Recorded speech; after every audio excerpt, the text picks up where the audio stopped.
Welcome back to the channel everyone, and what I'm going to be doing today is a kit review on this bit of kit here, which is the Jayjays Litefighter Daysack. So Daysacks in general, when I first joined the army we weren't issued Daysacks. We all had to buy our own Daysacks. When we moved across to the PLC kit, then they issued us with the Bergens with the side pouches on that you could convert to rocket packs. However, they weren't really fit for purpose, and I know some people don't mind them, but you can't fit particularly big items in them, and they're not particularly comfortable, especially if you start adding a bit more weight into them. So we all used to buy our own Daysacks, and the kind of Daysack of choice for the early to mid to late 90s was the Bergas Monroe. And that was a great bit of kit, super, robust bit of kit. It did have a couple of little issues. Now, the Bergas Monroe, they were quite slow in the uptake of going across to MTP or multicam. For some reason, they just stuck with the green for whatever reason. I don't know if it's something to do with production costs or something like that. So there was a bit of a void, and I think this bit kit here, the Litefighter Daysack, totally filled that void, and it added to it more. So Daysacks then, why would you use a Daysack? So anything that doesn't fit in your fighting order basically, so things like your larger items like your worn kit, your waterproofs, extra ammunition, things like mortar rounds, ECM, radios, radio batteries, all that sort of stuff, that's going to have to be carried in something bigger like this, okay, because it's not going to fit in your pouches, either on your vest, on your fighting order, on your belts and stuff like that, okay? So that's why you're going to use it. Also, to be honest, in just everyday use, if you're going somewhere doing stuff, then you can just stick stuff in your pack and just throw it over your shoulder, not necessarily just for being in the field or on operations. So it comes in useful when you're on stuff like courses and stuff like that, just everyday use around the barracks and things like that as well. Okay then, so what I'm going to do is I'm going to go through the specifications of this Daysack. I'm going to go through the features and functions, then I'll summarise it at the end and what I see as the pros and cons of this Daysack. Okay, some specifications for this pack then. Empty, this thing weighs 1.2 kilos, which is around about 2.6 pounds. So not particularly heavy, to be honest. For a pack that's pretty robust, that's pretty good. The actual dimensions of the thing then, it's 32 centimetres from top to bottom, okay? It's 28 centimetres left to right, and it's around about 15 centimetres front to rear, okay? So that's the dimensions of it there. It's made from 1000D Cordura, and they actually make it in two slightly different colourways. One's genuine multicam, and the other one on their website, it says MTC, and I'm guessing that is basically just a cheaper, non-genuine version of multicam. And the only difference is it just looks ever so slightly different. It looks pretty much the same, but the MTC version is a bit cheaper just due to production costs. So what I'm going to do now is I'm going to go through the whole thing. I'm going to go through top to bottom, front to back, all the specifications, features, stuff like that of the Daysack.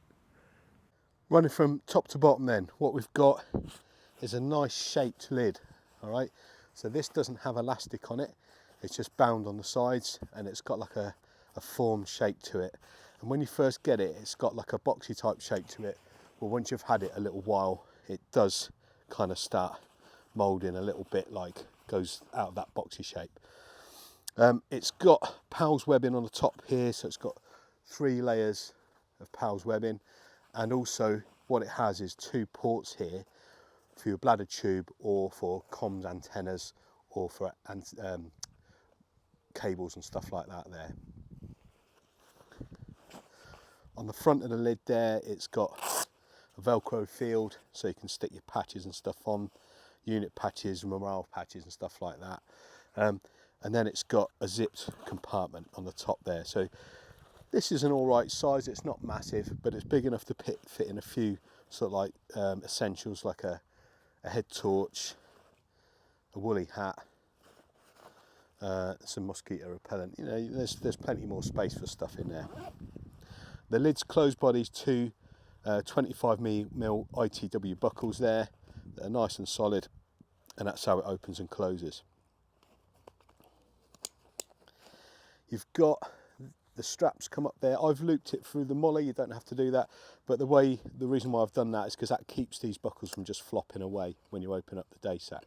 So you've got 2 loops of webbing there, or 2 lines of webbing, and on the end of those what you've got is the Velcro tidiers to stop that, straps from just flapping around all over the place. So that's nice and neat and tidy. On the actual front of the pack then, what you've got is 1, 2, 3, 4, 5, 6, 7 rows that way of PALS webbing, and 1, 2, 3, 4, 5, 6 going left to right. So there's plenty of space and option there to put on pouches on the back if you need to. If you want to keep it nice and slimline like this, then that's great. If you're patrolling out and you need to carry more kit for say 24 hours or more, and you wanted to add say a med pack on the back, or if you wanted to put on a pouch for a water bottle or whatever else, then you've got the option of scaling this up a little bit more. On the sides of the pack then, you've got these really nice mesh pouches, these stuff pouches. They've got a toggle on the top there with cord, so you can tighten it up, so whatever you've got in there you can kind of secure it down and stop it from potentially popping out the top. And these are lovely. I mean, I love the multicam mesh fabric that they're made out of. It looks really cool. On the sides, obviously, you've got these 2 compression straps, which are great as well. Again, with 25mm ITW buckles, and again with the strap tidiers with the Velcro loops on. Now, these are great for either compressing the pack to make it smaller, or to just stabilise the load, or you can actually use these for attaching more items on the side. You could potentially put, when you open up the straps, you could put a 66 on the side there or something like that. So they're great. So that's the front and the sides covered. On the bottom here then, you can see, I've had plenty of use out of this. It's a bit mucky. You've got a big drainage grommet on the bottom there, and that's covered by this piece of webbing. So the idea behind that is, if you have any water that gets in, it can drain out, but this prevents any sort of dirt, or helps to prevent any dirt ingressing into the actual pack itself. Okay then, on this side of the pack then, what you've got is the carriage system, which is great. Nice wide straps, I love that, really nice wide and well shaped straps. You've got 2 loops of webbing there on each shoulder strap, and that can be good for securing your hydration bladder tube, as I've done there, or cables for comms and stuff like that. When I got mine, this is the 1st generation version, they didn't have a grab handle, so I took it back in and I had this modified, had this put on. This isn't ideal because it's not big enough to, well, you can just about get your fingers in, but it's not ideal. But it's better than not having anything there, and I found that not having a grab handle was a little bit of an inconvenience for me, and I like having that there, so I can literally just grab it, and I normally use that by just getting 2 fingers in there like that. But the shoulder straps, yeah, really nice and padded, not overdone, but enough to help spread that load nicely. On the front then, you've got a sternum strap, again with a nice sturdy 25mm buckle. That's great.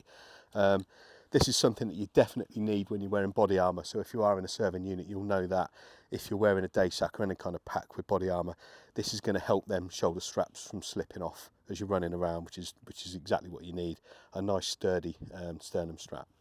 This is movable, so you've got loops of webbing going all the way up the shoulder straps. This is movable up or down, so you can put it in a position that's most comfortable for you.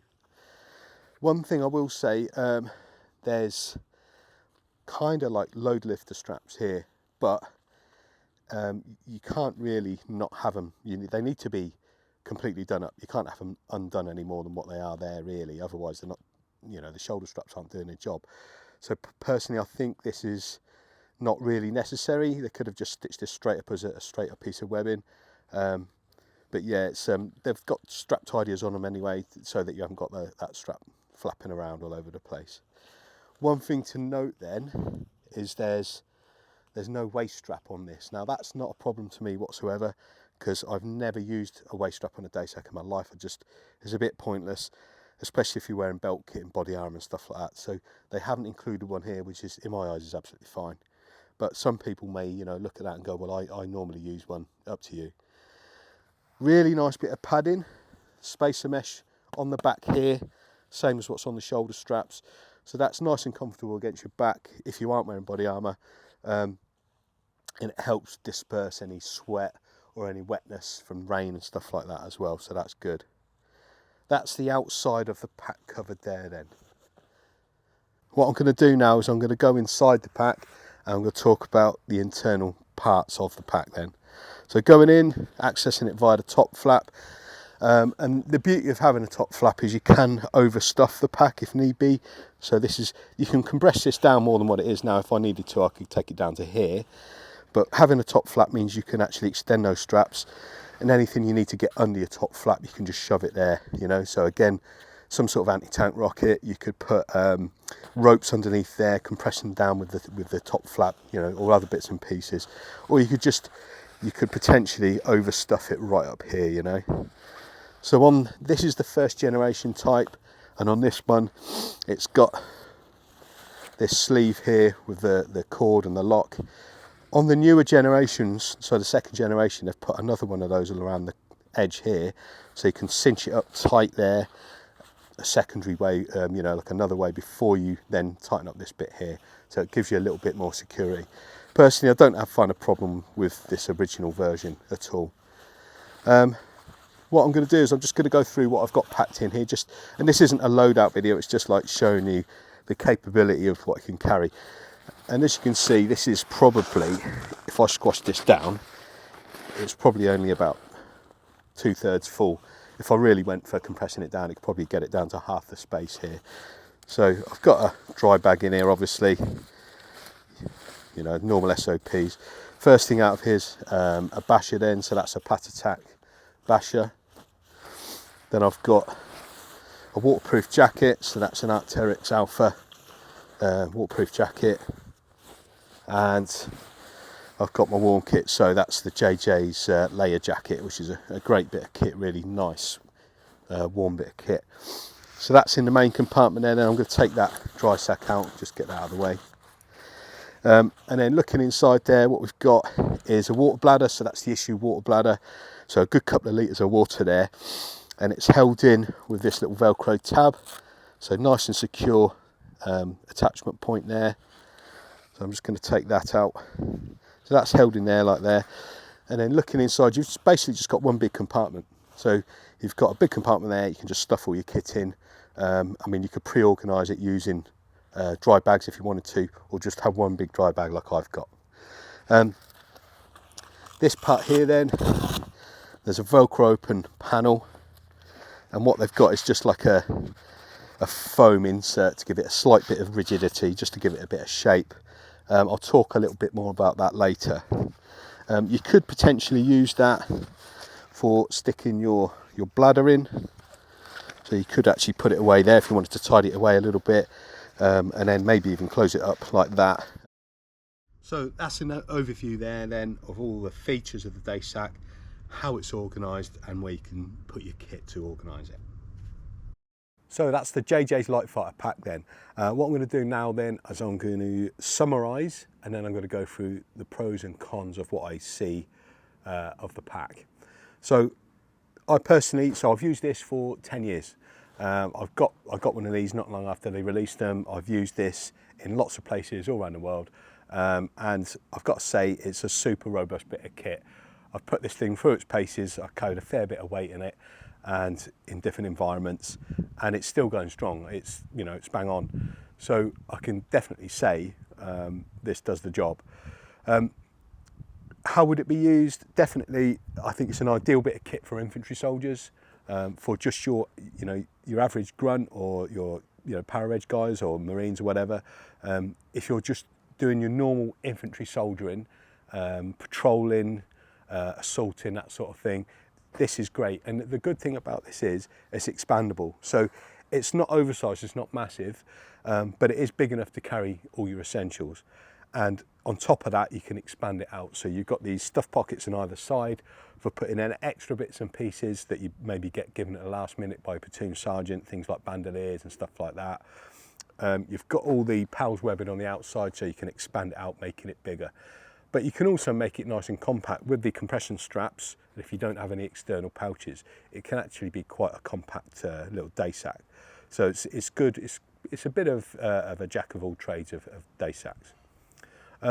Pros then. This is super robust. I just mentioned a minute ago, I think this is one of the most robust Daysacks I've used. It's made out of 1000D Cordura. It's not got any sort of wear points on it whatsoever. All the use I've had out of it, it's got none at all. Second point of the pros then, it's compact, relatively compact little bag, but it's expandable. So as I said a minute ago, it's a bit of a jack of all trades, which is great. The third pro then is it's kind of like a pre-modded Daysack. And right from the start, that's what Jayjays' concept was, is Jayjays are known for modifications done on, especially for Daysacks and Bergens and stuff. And all they did is they basically looked at what everyone wanted and pre-made it onto their Daysack already. So the mesh side pockets, the PALS webbing on the front, the padding on the shoulder straps, they've basically just pre-modded a Daysack and sold it as people want it, as the customer wants. So it was a customer-led project, which is, you know, it's pretty cool, isn't it? A couple of cons then. So originally, when I bought this Daysack, it didn't have a grab handle on it, and I had to take it back to get modded. Jayjays have actually sorted that because they're now selling a second version, and it's got the grab handle on it. So you can't really complain about that. You know, they're listening to the customer, which is awesome. Second con then is it doesn't actually have an internal frame of any kind. And I think the reasoning, the mindset behind that is some guys that are serving, what they do is they don't have this pre-filled and top flap like I used to do in the Pathfinders. That was our SOP. What some guys will do is they'll have this flat and they'll just literally roll it up like this and top flap it like that, so that they can then just fill it as they need to. And I think that was the mindset behind that. Personally, I would have preferred this to have some sort of at least sort of lightweight frame in it, like you get in the Burgas Monroe, like that, just to give it a bit more rigidity for carrying really heavy loads. But to be honest, you know, it's not really needed for most soldiers, to be fair. We were carrying particularly heavy loads in our Daysacks in PF because we had to have that as a grab bag at all times with all our mission essential equipment. Anyway, moving on.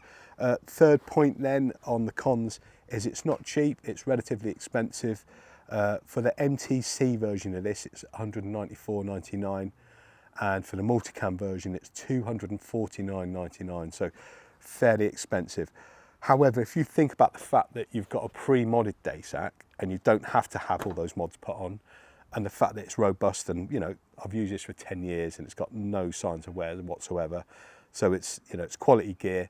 And the other thing is Jayjays have got their guarantee, haven't they, on all their gear. So if something was to go wrong on it, you literally take it back, no questions asked, and they'll swap it for a new one.